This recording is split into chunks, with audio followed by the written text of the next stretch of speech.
Imagine yourself as a Gobo camel tender in 1220 AD. Yades begin before the sun, coaxing awake grumpy camels that would rather keep sleeping. Their needs are simple: water, fodder, and a clear path to the next oasis. For you, life's a bit more complicated. There's patching up worn leather bags, treating sick animals, and fending off predators who fancy camel burgers. At night, around the campfire, you trade gossip with fellow tenders. Some are recent conscripts. Others have been walking with these caravans since they were small enough to ride a camel. There's Temujin, now the mighty Genghis Khan, though most folks still call him that. You remember when he led raids with his brother, back when their father was trying to unite the tribes. You also recall how he made peace with the Taijut clan, marrying their princess, Bort. How he avenged her after she was captured by a rival tribe, returning with not only her and his son, but also a prisoner who became the first convert to the new religion of Chingism. Since then, the Khans gained more followers than anyone could count. With all these men going off to war, there are more camels to wrangle. The job's harder, but the pay is good. Plus, you get to see the world beyond the steppe. After all, the empire is getting bigger. Life as a member of the Mongol horde wasn't just about being a warrior. It took a massive network of people to sustain the war machine. And like any army, they needed supplies, which meant logistics. Enter the humble horse, specifically horseboys. Don't let the name fool you. Horseboys were vital to the Mongol war machine and often highly respected. They managed large numbers of horses, ensuring they were well fed and cared for, groomed and trained. They were the first to greet weary travelers and guide them to the main camp. They led outriders on reconnaissance missions and served as couriers, delivering messages between commanders. If a horseboy messed up, lives could be lost. If they did their job well, they might be rewarded with promotions, land, women, and sometimes even glory. In the heat of battle, a skilled horseboy could rally frightened animals, turn a losing fight, and save a general's life. But what about when the battle was won? When soldiers returned home, bearing prisoners and plunder, who carried the spoils of victory back to the Khan's camp? Enter the message rider, a solitary figure silhouetted against the vast Central Asian sky. A skilled rider was crucial to the Mongols' success. They had to be hardy, able to endure weeks on end without fresh meat or vegetables. Endurance, stamina, and knowledge of the land were essential. Each rider carried more than just messages. They transported news, rumors, even warnings of impending doom. Spies trailed them, attempting to intercept their vital cargo.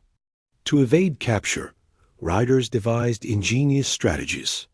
They concealed themselves in caves or buried messages underground, enlisting the help of locals who might otherwise face the wrath of the Mongols. Once a message was delivered, someone had to record it. Enter the amanuensis, a scribe responsible for recording official documents. They worked under the watchful eyes of the secretaries to the great Khans, ensuring every stroke of the quill was accurate. Life as an amanuensis was prestigious yet perilous. Mistakes could lead to imprisonment or death. Yet some scribes found ways to sneak in their own quips and jokes, leaving us with humorous insights into the world of the Mongols. And what of the artisans who crafted the tools and weapons that aided the Mongol conquests? Blacksmiths hammered steel, creating not only tools and weapons, but also intricate works of art. Jewelers set precious stones in ornate patterns, adorning helmets and saddles with dazzling displays of wealth and power. When the Mongols weren't fighting, they celebrated, which meant feasts, music, and dancing girls. But who cooked the food that sustained the empire? Enter the cook. They labored over open fires, preparing meals for thousands, ensuring everyone from lowly soldiers to the great Khan himself was well fed. Cooks traveled from city to city, adapting local recipes to Mongol tastes. Sometimes they experimented with new ingredients, introducing spices and foods never seen before. Their work was backbreaking, but essential to the health and happiness of the empire. The Mongol Empire may be remembered for its warriors and rulers, but it was the everyday people who truly kept the gears of this vast machine turning. From the humble horseboy to the cook, each played a part in the rise and fall of one of history's greatest empires. And so ends another episode of Boring History for Sleep. May your own journey through life be filled with less backbreaking labor and more peaceful slumber. Until next time, sleep well and dream of old. Imagine it, a vast and empty plain where the horizon never ends, and the sky seems too big to belong to the earth. You're young, perhaps 12, perhaps 15, and the breath of your morning comes out in clouds. The wind is dry and sharp. It slices through your sheepskin coat and bites your fingers, though they are wrapped in layers of wool. Your job is to tend the camels, not the horses, not the falcons of the nobles, not even the oxen of the carts. You care for camels, towering, stubborn beasts with knobby knees and teeth that click like stones. They are essential for carrying goods across the Gobi Desert: salt, dried meat, hides, and news. But they are not grateful companions. They groan, spit, and wander off when your back is turned. Your day begins before the sun rises. You rub sleep from your eyes and step outside the felt door of the family yurt, your boots stiff with frost. The camels are tethered in a loose circle nearby, the ground around them churned to frozen mud. You begin the work of feeding them, checking hooves for injury, and repairing worn harnesses with strips of sinew. The cold makes your fingers clumsy, but your father expects speed. The caravan will be moving again soon. The Gobi is not the romantic desert of golden dunes. It is rock, gravel, and wind. Sandstorms can rise without warning, and in winter the temperature plummets far below freezing. You carry a waterskin, but it is half ice. Water is scarce. You ration it for the animals before yourself. Dehydration is constant. Cracked lips, headaches, a heavy, dry fatigue that lingers like dust in the lungs. You share the yurt with your parents, younger siblings, and perhaps a grandfather who has grown too old to travel. In the evenings, after the wind has died down and the sun has dipped below the jagged peaks to the west, you huddle together for warmth, eating dried meat, cheese, and bread. Sometimes there is horse, milk tea. Sometimes your father tells stories of the great Khan, of Genghis Khan, of his sweeping victories, of how he united the tribes of the north. Stories of courage and brotherhood under the banner of the rising sun. Stories that make you want to be older, bigger, stronger, a man. During the day, you watch the old men play a game with a round ball and a leather pouch, tossing the ball high in the air and catching it with a flick of the wrist. At night, it is too dark to play, but you love the feel of the ball at your fingertips, the way it soars through the air. When no one is watching, you sneak away from the yurt and practice in secret. You dream of becoming a courtier in the Khan's army, wearing fine clothes, wielding a whip instead of these clumsy hobbles. You imagine yourself astride a powerful horse, not leading stubborn camels across the desert. You want to see the world beyond the Gobi, beyond the mountains that confine your people, to explore the lands where the wild horses run free, to travel as fast as the wind. But reality is the endless, monotonous trek across the desert, the bite of the wind, the lack of water, the thirst that parches your throat, and the dust that scratches your eyes. Reality is your father's disappointed face when you drop a waterskin or lose a length of harness in the sand. Reality is waking up before first light and tending the camels, the endless cycle of chores that must be done before you can eat. Reality is the gnawing in your stomach that never quite goes away, the feeling of sand in your bedding, and the weight of responsibility that will one day be yours. The caravan's safety depending on your skill and judgment. Reality is not the Khan's army, not the bright colors and fine clothes of the courtiers, not the thrill of the games. Reality is the hard, endless road that stretches before you like the horizon, and it is now. It is time to rise. The camels are ready. It is time to move. The Khan's army marches ever eastward, following the sun. Soon, the entire Gobi will blaze with the glory of a new day. The sun beats down on your shoulders. It is a familiar ache. You have known this road for many years, longer than you can remember. There is no heroism here, only repetition. Days of packing and unpacking cargo, of coaxing camels across dry plateaus, of hauling dung to burn for fuel.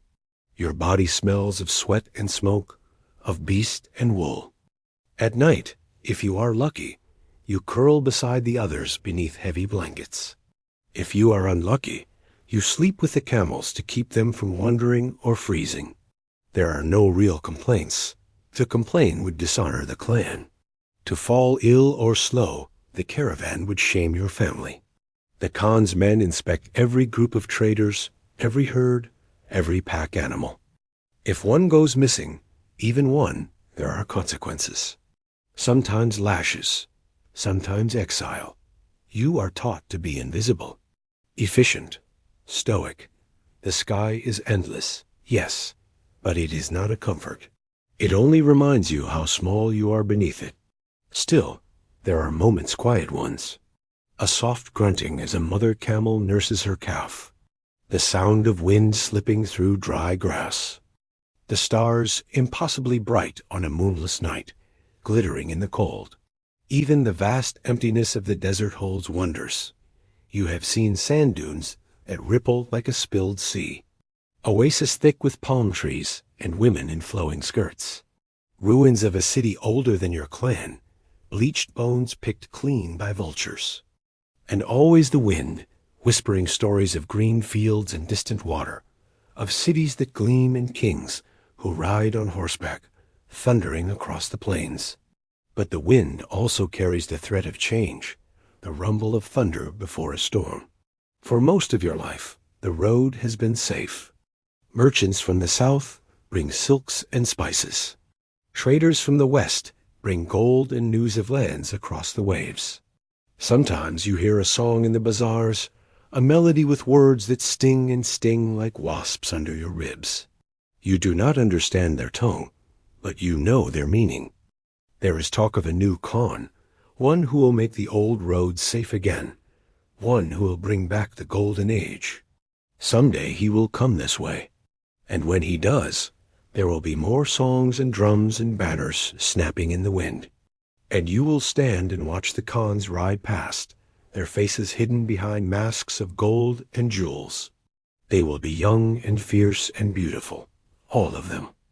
Rulers and generals, poets and priests, princes and paupers, all on their way to somewhere else. They will have stories to tell, tales of far-off lands, of battles and victories, of feasts and dancing girls. And you will listen, leaning against a camel, chewing bread and dates, and you will believe them. You always hear the songs in the bazaars after the drinking starts. Drunken men are bold and loud, and their songs are easy to forget. But you will remember the look on the young Khan's face, his eyes hard and sharp as a hawk's. He will have seen too much for so young, his counselors say, but the sun and the wind will have an answer for that. He will grow into his face, into the hard lines around his eyes, into the scar that will silver on his cheek. And someday you may look up at him and see a piece of yourself. Morning always comes. The caravan must move. And you are already on your feet again, nudging the camels toward the trail. The rhythm of your life remains unchanged. The work is constant. The wind never stops. And you walk beneath the endless sky, carrying your load, counting the days until the next well, the next village, the next story. And in your dreams, you run free across a field of tall grass, or you ride on a swift horse with a silver bridle, and the wind sings in your ears, and it is a good song. The leader must be strong, cunning, ruthless. He must be utterly fearless, because if he is not, the horde will scatter. He built an empire from nothing, though. It helps to have a big stick. In Temujin's case, a wooden one. This was no ordinary club. Carved from the branch of a sacred tree, it had belonged to his father. And now it was his. Its Mongol name was Birkin, which means power or strength. But its later name was more poetic, Zal Reking, or the Black Wolf's Tooth. And just as a wolf can fell a stag, Temujin and his growing horde felled their enemies, clan by clan, tribe by tribe, until few remained untouched by the whirlwind of change sweeping across the steppe. He was born around 1162, most likely in the area of Lake Baikal. His father, Yasuji, was a minor chief, but ambition was in his blood. His grandfather on his father's side was a legendary warrior and trickster. His mother, Holin, was from a powerful clan. She was a strong woman, a survivor. When she was only 16, her father died, her brother took her as his wife, and her mother was put to death for plotting against him. After her release, she married Yasuge. Temujin inherited his mother's strength of will, her endurance, her fighting spirit. And from his father, he got a love of hunting, a skill with horses, and that big stick. As a young boy, he learned to ride before he could walk properly. By the time he was 9, he was already a superb archer. At 10, he killed a rival's raiding party who had snatched his sister away. Soon after, his father was poisoned, perhaps by the Tatars, and the family's protectors vanished like morning frost. The tribe turned their backs. They were left to starve in the wild. Temujin and his mother gathered roots and bones and field mice to survive. His brothers fought over scraps. Sometimes those fights ended in blood. Temujin, still a boy, killed his half-brother over food. It is not heroic. It is not noble. It is survival. When his mother finally remarried, Temujin moved in with his father's brother, an ambitious man who adopted Temujin's children, making them his heirs. Temujin's relationship with his uncle was complicated. On one hand, his uncle gave him a home and taught him the skills of war. On the other, he was responsible for the death of Temujin's first son, who died on a raid under his uncle's command. There is little record of Temujin's teenage years, except that he married very young, probably around age 16. His bride was a captive from a rival clan. The marriage produced his second son, a boy he named Tolui. By this time, the steppe was changing. New groups of horsemen were appearing, more numerous, more aggressive, better organized than any before. Their leaders claimed descent from a mythical ancestor named Badanshur, meaning founder. They called themselves Mongols, a term that once referred only to a single clan, but now encompassed many. Some Mongols were still divided into dozens of tribes, each allied to one of 4 major clans. The largest was the Karaite. By far the most powerful of the 4, it was also the most fractured. In the years leading up to Temujin's rise, many of the Karaite's internal squabbles and raids had made them easy prey for outsiders. Temujin saw opportunity where others saw only chaos. He began to gather men, not the great chiefs, but those cast aside like he had been, herders, disgraced warriors, outsiders. He offered them something different, loyalty based not on bloodline, but on merit. If you were skilled, brave, disciplined, you had a place. One by one, the tribes began to notice. The steppe, for centuries, had been a place of shifting allegiances and endless raids. Tribes rose and fell with the seasons. But Temujin introduced something new: structure.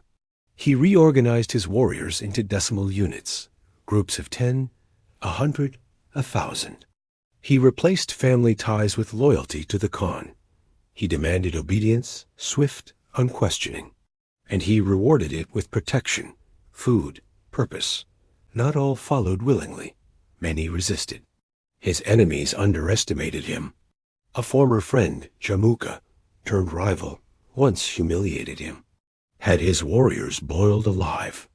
His empire would eventually stretch from the Pacific to Poland. His armies would number in the hundreds of thousands. His enemies would include the Khwarezmians, the Jin, the Western Shah, the Quraysh Empire. But here, in this moment, he is a young man with a handful of followers, dreaming of a world without hunger, without fear, united under one banner, the banner of the rising sun. He chose that symbol because it reminded him of his father, Yasuge, who had taught him that the sun never sets on the Mongol Empire. And so it has been said that Temujin became Genghis Khan, the title given to him by his followers, meaning ocean, a vast, unstoppable force of nature. His empire would be vast, yes, and he would become a force of nature, a whirlwind of destruction. But what made him conquer one of the biggest empires in the world was the stick. You hear the clash of steel on steel, the thunder of hooves on hard-packed earth, the desperate rattle of collapsing carts beneath a storm of arrows. You see a cavalryman at the crest of a hill, silhouetted against the burning sun. You feel the cold wind of the Asian steppe and the taste of blood on your lips. Good? Let history wash over you. Let it drown you. It's easy to be swept up in the spectacle of the Mongol armies, the largest, fiercest fighting force the world had ever seen. 100,000 men riding across continents, burning cities, leaving only ashes and corpses in their wake. But who led them? Who made all that move like a single organism, striking with the suddenness and finality of a coiling snake? Meet Temujin, a name that soon wouldn't be good enough. He would become known by a title that struck terror into the hearts of men. Genghis Khan, 1160s, somewhere in the deserts of Mongolia. Two rival clans are fighting over some horses when young Temujin watches in horror as his father is shot with an arrow right through his knee. As the attackers ride away, Temujin gathers what little is left of his clan together, and they flee. Soon after, Temujin's father dies from an infection, and the family is forced to live off the land, hunting animals and eating whatever berries and plants they can find. In fact, it gets so bad that Temujin has to gather the bones of dead horses instead of taking part in raids.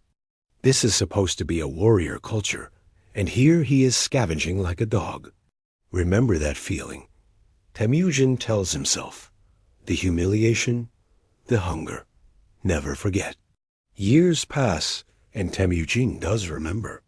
When a rival clan that helped his family during those dark days raids a trading caravan and takes Temujin's brothers hostage, Temujin leads a rescue party.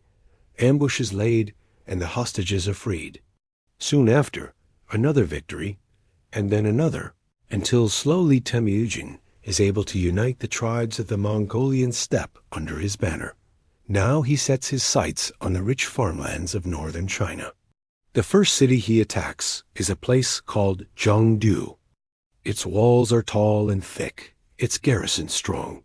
Most of Temujin's men want to run away, but he won't allow it.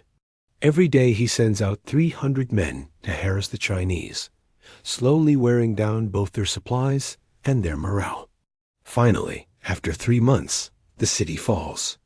Temujin allows his men to plunder it for 2 days, but afterwards everyone leaves, soldiers and civilians alike, except for a few craftsmen who stay behind to teach his people how to make better weapons and armor. After seizing more cities and more land, Temujin establishes a capital at Karakorum. Here he issues a set of laws and customs that define how his new Mongol nation will function. He calls it the Yasa, even though no one will write it down. That's how much the Mongols valued paper. Instead, scribes carve the Yasa into stone pillars. One of the main points of the Yasa is that subjects of the empire must always tell the truth. And so the Mongols have no official religion, but they do have a state philosophy called Tengriism. It's a mix of shamanism, belief in ancestral spirits, and sky worship that requires honesty above all else. Back in 1160, when Temujin was just Temujin, he ran away from home because he was shamed by his big nose and small eyes. But now look at him. He's conquered more than most warlords twice his age. He's ruled over more land than any previous ruler. Of course, he needs a new title to go with it. So the tribal leaders meet and proclaim him Chinggis, meaning ocean, because like the ocean, his power has no bounds. The years keep rolling by. Chinggis keeps conquering. He takes the Western Xia and Central Asian kingdoms, pushes the Russians back to the north, and defeats the Khwarezmians in Persia. The further he goes, the more soldiers he needs. So he creates a census, registers every subject, and gives each household a brass tablet with its number stamped on it. With that, he raises a conscript army. Any able-bodied male can serve, but women play a vital role too, running supply trains, healing the sick, and acting as messengers. Throughout the empire, if anyone can read or write, which is actually pretty rare, they're pressed into service copying documents, keeping records, and translating languages. His empire is too big for just one guy to rule over, so he divides it into 4 sections, each controlled by one of his sons. Even after he dies in 1227, the Mongol Empire will continue expanding, smashing the armies of Europe's finest knights, sacking the great city of Baghdad, and marching all the way to Poland. For 150 years, the Mongols will be the biggest, baddest fighting force in the world. And yet it all started with a kid who couldn't fit in. So don't think of Genghis Khan as a monster, a destroyer of worlds. Think of him as a boy who wanted to make his father proud. And maybe that's why he kept going. Maybe it's why he never stopped. What do you think? Let me know in the comments below. And hey, thanks for listening. As Genghis Khan's empire expanded, so too did the need for something often overlooked in grand histories: communication. Not swords, not siege engines, but messages.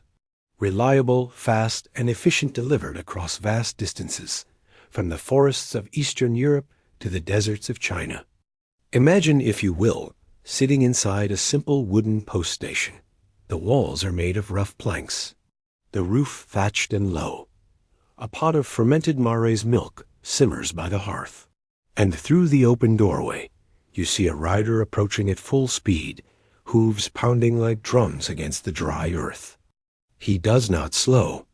Instead, he leaps from his horse already exhausted from miles of hard riding and swings himself onto a fresh one waiting just outside the station. Within moments, he's galloping again, gone in a blur of dust. This was the Yam, the Mongol postal system. One of the most sophisticated in history, the Yam ensured that the great Khan's word was law from one end of his realm to the other. The empire was immense. A single command from the great Khan needed to reach cities thousands of miles apart. Traders, generals, governors, tax collectors all relied on swift delivery of orders, reports, maps, and intelligence. Without delay, without failure, so the Yam was created. It consisted of relay stations, placed roughly every 25 to 30 miles. At each post, fresh horses and supplies awaited. Riders could change mounts, eat quickly, rest if needed, but more often than not, they pressed forward. These riders were known as Grik, and they were chosen for their endurance and loyalty. Most carried a peza, a small metal tablet engraved with the Khan's seal. It granted them authority, demanded hospitality, and allowed them to requisition supplies from villages along their route. To refuse a messenger with a peza was unthinkable. Even local nobles stepped aside. In fact, the Yam was so well organized that it became an institution unto itself. Each station had its own administrator, a government-appointed official who oversaw supply shipments, kept stables, prepared meals, and saw to the comfort of the weary riders. Every rider knew the schedule by heart, allowing them to anticipate the arrival of fresh horses or supplies. And though some stations were little more than a hut and an outbuilding, others resembled small towns, complete with granaries, workshops, and smithies. There, teams of full-time staff cared for the horses, mending their tack and tending to their every need. Some horses were bred specifically for the Yam, born to run the long roads of the empire. Others came as tribute from conquered peoples, fine animals pressed into service whether they liked it or not. In addition to the horses, each rider carried supplies for the road, dried meat and fish, grain, tea, alcohol, even bricks of solidified butter. In times of peace, messengers might carry silk, spices, or perfume from China to the west, or news of the harvest and trade goods from Persia to the east. During war, urgent dispatches might make the same journey, carrying orders to commanders or reports of victories and defeats. The yam moved them all.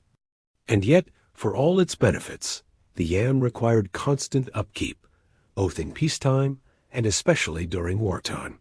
Supplies were never in short order, and the network relied on a huge staff, tens of thousands of people to keep it running smoothly. And then there were the horses. More horses than any single person could count. When the Mongols first began conquering the steppes, horses were everything to them, a means of transport, a source of food, a weapon of war. But now, with an empire stretching from the Pacific to Poland, new demands were placed on those loyal companions. The yam, in fact, was one of the main factors in the decline of the horses. Overgrazing and overwork led to widespread die-offs, and disease spread among the weakened herds. Eventually, the system collapsed under the strain, but for nearly a century, it worked. And in the annals of history, few systems of communication have matched it. Now, check out how cool maps show us how much we don't know about the ancient world. Or watch this video instead. The network was vast, hundreds of stations, tens of thousands of horses. It was said that a message could travel from the Pacific coast to the heart of Persia in just a matter of days, a breathtaking feat for the 13th century. And it worked, because the system was built on rules, discipline, and a deep understanding of the land. Riders were trained to navigate in any condition: blizzards, sandstorms, mountain passes, and endless grasslands. They rode in shifts, barely stopping, hands calloused from reins, backs aching from the rhythm of motion. But they rode on. Packages were small, mostly scrolls or letters sealed with wax, sometimes carried in pouches, tied close to the body to protect against rain or theft. Some bore military orders. Others carried trade permissions or census information. Occasionally, a letter might contain coded messages, simple, clever substitutions that only the Khan's inner circle could decipher. The yam was not just for war or governance. It also helped trade flourish. Merchants from distant lands, Persians, Venetians, even a few adventurous Franks, wrote of the safety and speed with which they could travel through Mongol lands, protected by the Khan's decree and aided by the yam. It was, in essence, an early version of express delivery, a system that would not be rivaled in efficiency until centuries later. But it came at a cost. Maintaining the stations required labor.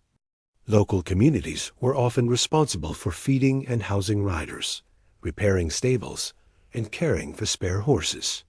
It was a duty sometimes honored, sometimes resented. After all, not every village could spare food when drought or snow came early.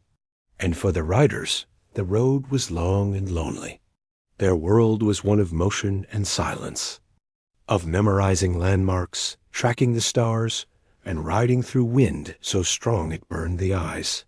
They slept curled in their saddles when they could, ate dried meat from a pouch, rarely spoke, only rode. They were the pulse of an empire, beating steadily, relentlessly, across the spine of Eurasia. Day after day, the riders moved. In the 13th century, Genghis Khan's grandson, Batu, took the throne of the Mongol Empire.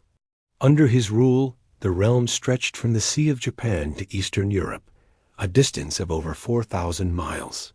It was an immense challenge to govern so far from the centers of power, but Bata was up to the task. He inherited a well-oiled machine and kept it that way.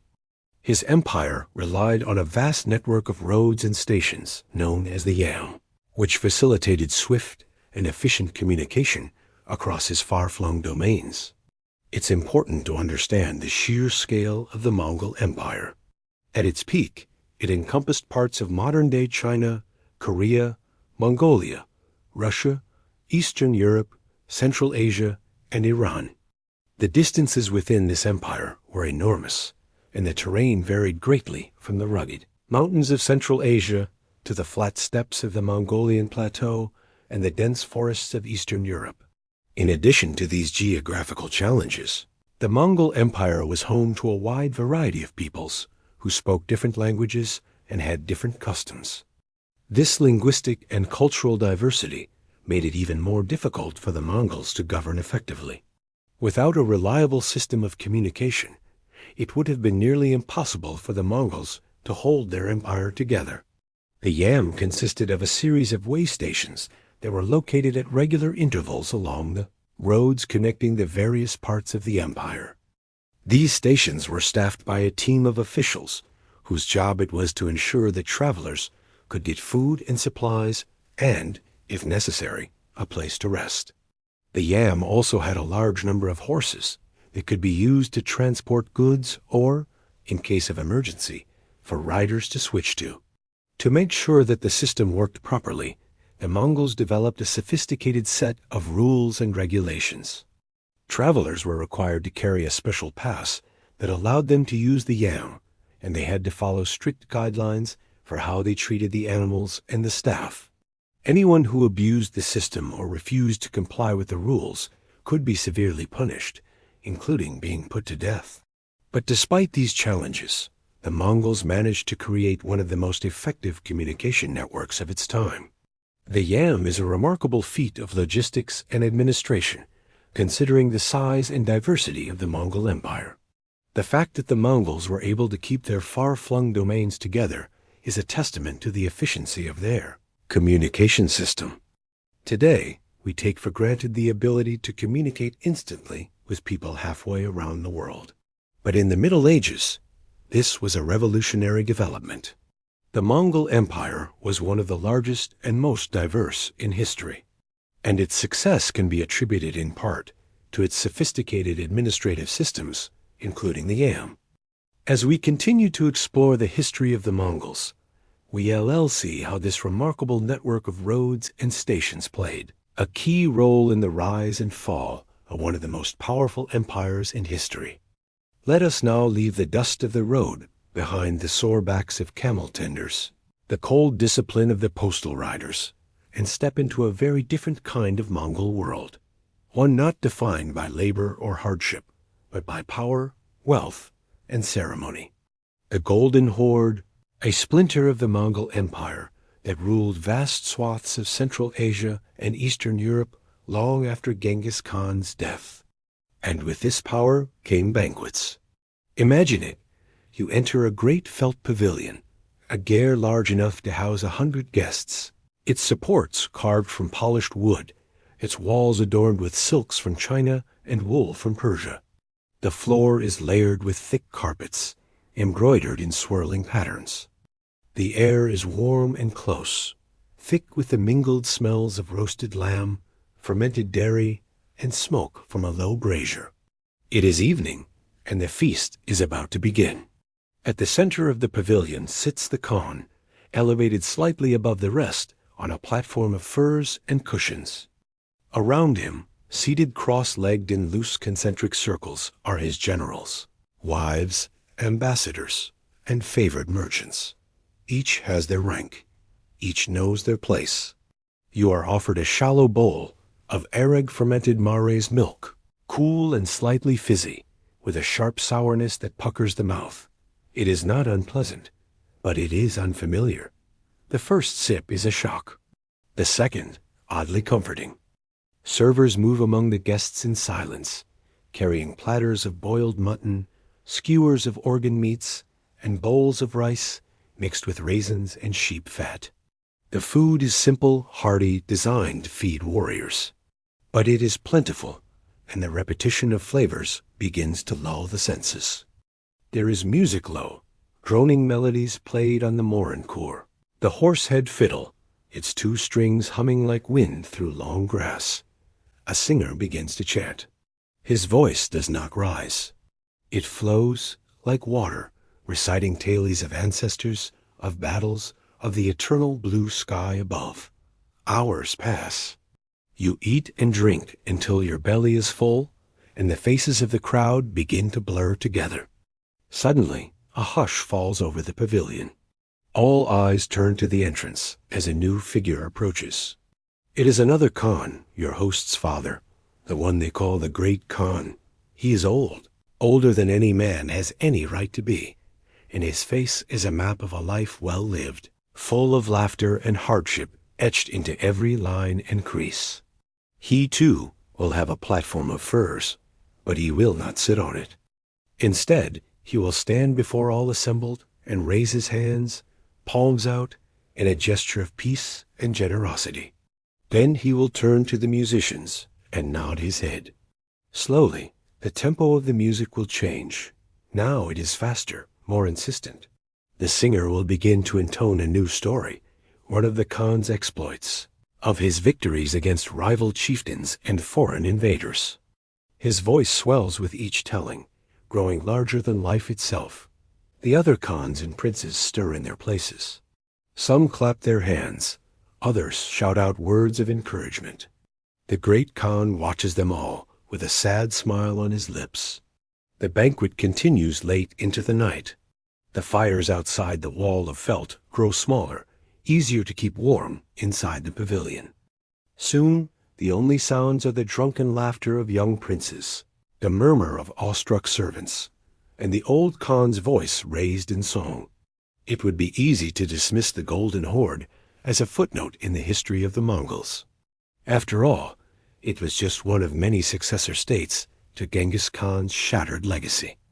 But while the Yuan dynasty was falling apart at the seams, and the Chagatai Khanate was mired in civil war, the Golden Horde was thriving. By the 1320s, when our story is set, they controlled the vital trade routes between China and Europe, extracting tribute and transit duties from merchants passing through their domain. Their armies, though smaller than their cousins to the east and south, were just as battle-hardened and ferocious. Under the reign of Uzbek Khan, the Golden Horde even launched a major offensive into Eastern Europe, conquering the Cuman and Bulgar lands and laying siege to the Russian city of Novgorod. But for all their military prowess, the Golden Horde are perhaps best remembered for something else: their love of luxury. While the Mongols further west were pillaging and plundering, their cousins on the Volga were amassing fabulous wealth. It is no surprise, then, that when an ambassador from the court of the Chinese emperor arrived in 1323 asking for an audience with the Great Khan, he was met with open arms and a sumptuous feast. Now, you might be wondering how much of this was actually eaten. Fermented maize milk is a traditional drink in Mongolia to this day. And though the national dish of boiled mutton is less common, you can still find similar hearty fare served up in restaurants across the capital, Ulaanbaatar. And that, my friends, is what a Mongol feast looked like. Bon appetit. The year is 1240, and the place is the Orda of the Great Khan, somewhere on the boundless Mongol steppe.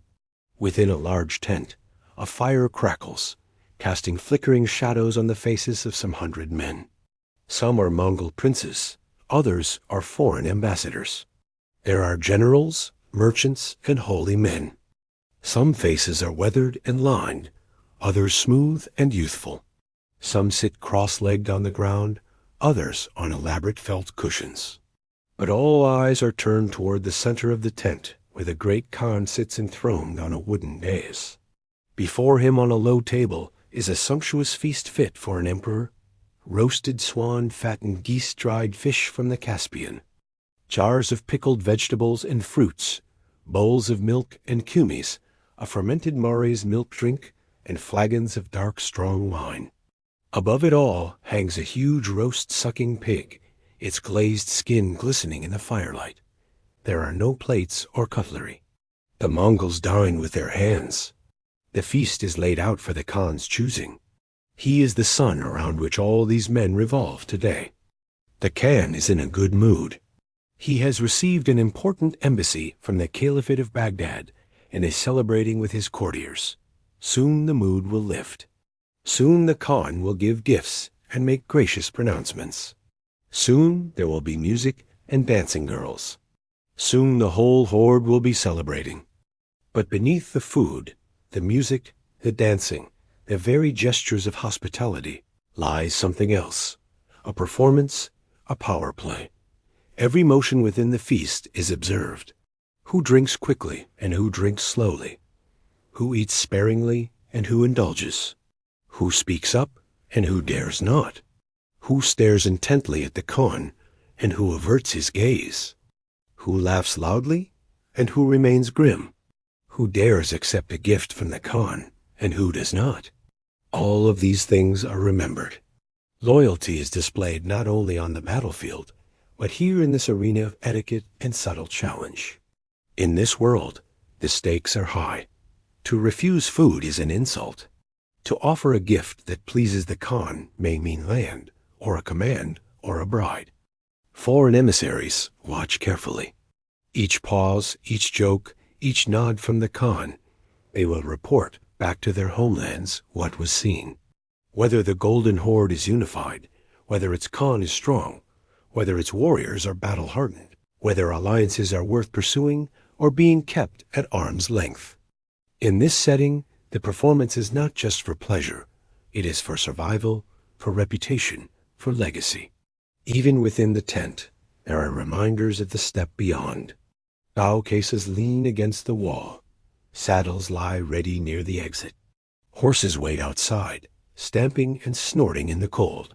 The Mongol elite never forget they are riders first and always ready to move. As the feast draws to a close, the men begin to rise. The Khan lingers on his throne. A small group of courtiers stays behind, sipping their cups, keeping their eyes on the fire. When they finally rise, it is almost dark. The sky outside is filled with stars. Unbothered by empire or intrigue, the fire sputters and dies. The air grows cool. The men wrap in furs and prepare to depart, each one of them carrying stories from the heart of the Golden Horde. It has been a long night, and the road is cold. Soon the camp is asleep, and the steppe, silent, endless, waits for the rising sun. The fire sputters, sending sparks twisting into the darkening sky. Soon they will drift no more, swallowed by the growing dark. The wind on the steppe is a living thing, always moving, always a force. It shifts the sand, bends the tall grasses, and plays across the hills like a fiddler testing his bow. Now it begins to settle, humming a low tune over the plain. You have walked in the footsteps of the forgotten, the camel tenders, the message riders, servants who lived and died without monuments or songs. You have seen the rise of a boy named Temujin, who carried old wounds into legend. You have watched him lead his people from the edge of the known, whirled into the sun rising east and bringing them back to the western sea. You have seen the making of an empire. You have heard the cries of frightened cities as the horsemen came for them. You have listened to the whispers of the Silk Road, trading tailies as the merchants passed through lonely way stations and crowded bazaars. You have glimpsed the invisible threads that tied this vast empire together, spun from hoofbeats and handwritten notes, from the murmur of prayers and the clash of swords. You have sat beneath silk canopies where fermented mare's milk flowed freely, and bards sang songs of heroes long dead. Every smile had a deeper meaning, every handshake a bargain. The Mongol Empire was built not only by swords, but by systems, by people who endured long days and bitter cold, who slept in the saddle and woke beneath the sky without end. Their world was one of rhythm, the steady beat of hooves on hard-packed earth, the flapping of tent flaps in the wind, the murmur of respect at a Khan's banquet, the clink of drinking horns and the sizzle of meat on a spit. But time, like the wind, does not stop for any man. Seasons turn to decades, and the great Khan's grandson rides alone across the lonely steppe, haunted by phantoms of the past. The world changes, but some things stay the same. The wind whispers across the grass.